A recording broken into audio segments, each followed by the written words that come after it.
אחד הדברים שנמצא פה זה מצבור תכשיטים מזהב מהתקופה ההלניסטית, שעד היום לא נמצא בשום מקום אחר. חניון גבעתי ממוקם במדרון המערבי של גבעת עיר דוד.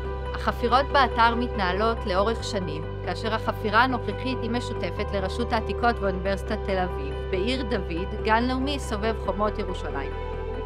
בפעם השנייה, בתור פחות משנה, מגלים טבעת זהב מהתקופה ההלניסטית הקדומה. אני מחזיקה ביד את הטבעת השנייה שהתגלה בחפירות של חניון גבעתי בעיר דוד.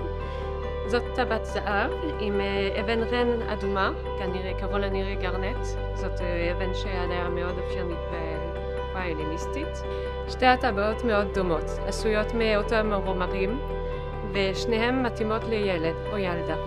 זה הביא אותנו לחשוב שאולי יש פה קשר עם טקס מוכר מהתקופה ההלניסטית הקדומה, שבו נערות מטמינות חפצים מהילדות כסמל ממעבר מהילדות לבגרות.